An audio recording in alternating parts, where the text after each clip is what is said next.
A big story we've been following, the war in Iran and how it could shake up oil markets with supply concerns continuing to push prices higher.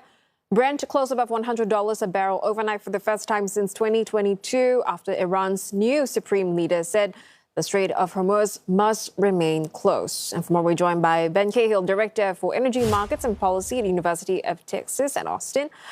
Ben, Brent above $100, closing above $100 for the first time since 2022. Iran's new supreme leader saying the Strait of Hormuz must be closed. IEA's announcement of its largest emergency reserves, release of the reserves, really failing to reassure markets. Is there a plan B to ease the energy shock amid all of this?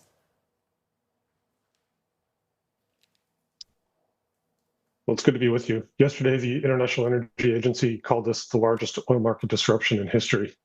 As you mentioned earlier in the program, every day, about 20 million barrels a day of crude oil and petroleum products usually transit the Strait. At least half of that amount is shut in today. There are some countries in the region, Saudi Arabia and the UAE, that have bypass pipelines. Saudi Arabia is trying to send more oil to its port on the Red Sea, Yanbu. There's a bypass oil pipeline in the UAE as well. And Iran is continuing to export some oil through the Strait. So if you add all that up, that's about 10 million barrels a day, but it's still a huge disruption. And as you mentioned, the IEA has now announced this coordinated release of emergency stockpile reserves. It's the biggest in history. Certainly that seems like the right thing to do in a moment of this acute shock. The question is the scale big enough? And I think the answer is no. I mean, this is just too big a market shortfall. Yeah, and clearly there's recognition that this may not be enough because we're seeing the Trump administration, or rather U.S. Treasury, announcing they will now grant a 1-month window for Russian crude that's already in transit. On top of that, we are hearing the Trump administration planning temporary maritime waivers to move oil between U.S. ports. I think this is the Jones Act. Historically, how effective have these sort of measures been in the face of this sort of massive global supply shock? Well, I think the most consequential move is that emergency release. And, to me, the big question is how fast does it arrive on the market and what is the flow rate? So the headline number is a big number, but I anticipate that it's probably going to take some time for it to arrive on the market, possibly several weeks. In the United States, for example, the Strategic Petroleum Reserve, that typically takes 13 days to hit the market from the time of a presidential order.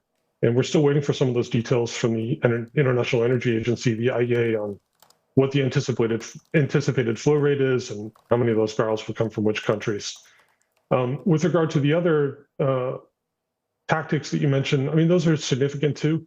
One facet of the oil market that we've seen in the last couple of months is that with the growing sanctions on Russian energy, a greater share of Russian oil exports have ended up being stored at sea. The sanctions have made buyers a little bit more wary to pick up those barrels. And so the amount of oil at sea has really grown in recent months. And I think the Treasury Department decided to issue that 30-day waiver specifically for Indian buyers of Russian oil to make it legal for them to buy that crude. So at the margins, all these things help. But again, the scale of the shock is so big that coping with it is a real challenge. Yeah, Ben, I'd like to look at Asia because it's expected to feel the impact more acutely. What are your immediate concerns for this region? I mean, personally, I could think about, the crucial chip production as one, especially if energy doesn't reach, your main hubs like Taiwan, South Korea as well. Yeah, and I think what's important here is that for Asian importers, this is both an oil story and a natural gas story. So in terms of liquefied natural gas, of course, Qatar is offline.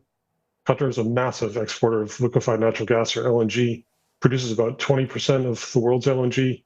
About 80% of that typically goes to Asia. So this affects all the term customers for Qatar LNG, but it also affects the entire spot market. And, if we lose about a month of supply from Qatar, that's probably manageable. I think the market could absorb that. Fortunately, this is a year where there was a lot of anticipated supply growth from the United States and other countries. But if this drags on for more than a month, then the natural gas market starts to seem quite a bit tighter. And from what I've gathered about the LNG export facilities in Qatar, you can't just flip a switch and start them back up when this conflict is over. It will take several weeks, if not a month, to get operations back and humming. And so if this stretches on, I think it's got implications for natural gas importers right across Asia, South Asia, Southeast Asia. Certain countries will be looking to burn more coal. Others are frankly going to face demand destruction because they'll be priced out of the market and they'll have to look at different ways to reduce their natural gas consumption. Obviously, that's not a comfortable place to be in.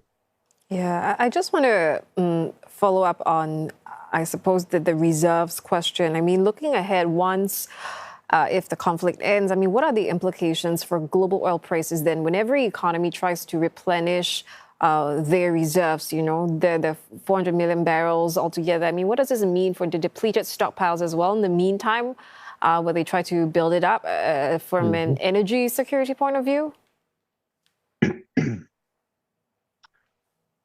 Well, there's always two sides of the coin. The first side, of course, is you want to relieve the market pressure and signal that supply is coming. That's why you do strategic emergency stockpile releases.